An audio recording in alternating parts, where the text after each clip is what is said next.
All right, we're gonna do Colt double N 5,000 pound uncoilers under power.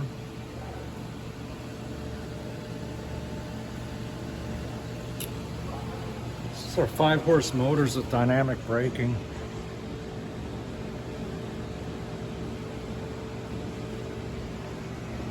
Dynamic brake systems on them. Here's your bases. We've got these light curtains together. They can be jumpered around, but we've got them together just to operate. Here's your programmable banner, brand, laser loop control.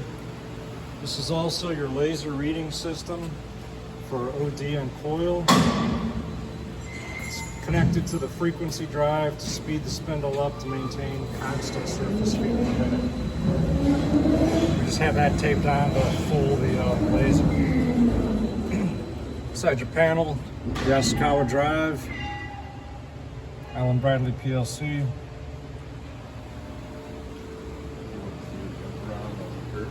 Can you point it out real quick? Oh. So these relays are jumping wires back to that PLC, so if you bypass those relays, you'll bypass the curtains. Okay, so if you want to bypass the curtains, you just unplug those relays and plug them Well, into yeah, you gotta get the logic back through. I haven't gone through it, but mainly one of these blue wires is gonna have to be jumped. Okay, no problem. All right. All right, here's your control console. Power drive, start, drive on.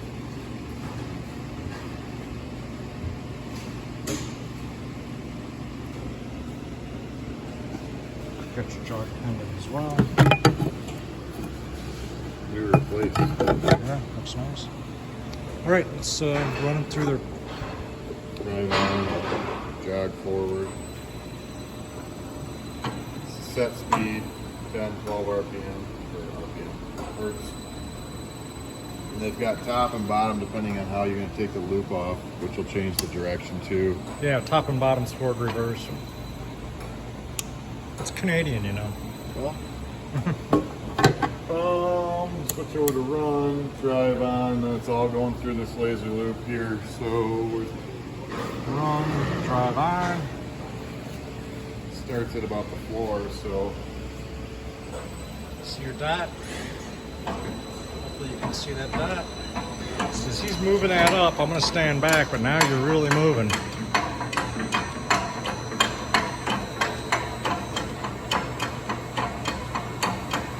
it has a fall protection through that red light once you get up so high.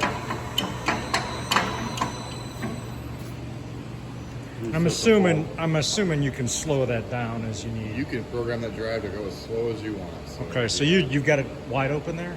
they've got, the way it was set up was 0 to 60, so Okay, 60 60 hertz. 60 hertz. So you could drop the frequency down on the drive and obviously bring it down to a crawl. Or you can reprogram the laser to shoot. All it's doing is setting a 0 to 10 volts there. So if you want 0 to be down here and 10 to be way up here, you can slow it down that way as well. So you have two ways to customize your payoff speed.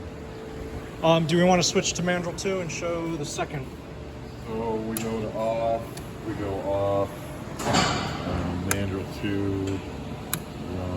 You gotta get this through the quick blinking. I think you gotta sometimes switch back to jog.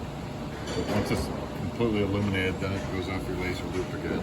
This is actually the load side, this is the run side where that other laser's mounted. Gotcha. Yeah.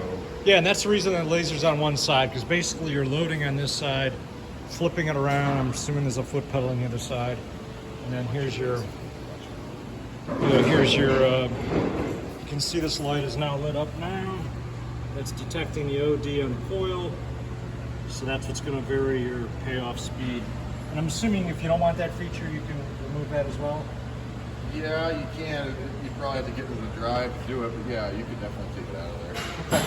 All right. Let's do our thing. Same thing we're doing.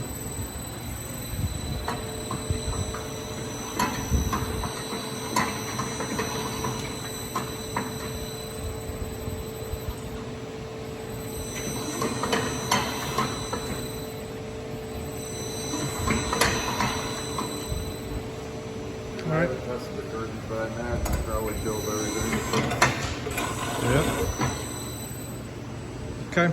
And last but not least, can we crank ID range? Do we need a wrench or do it by hand?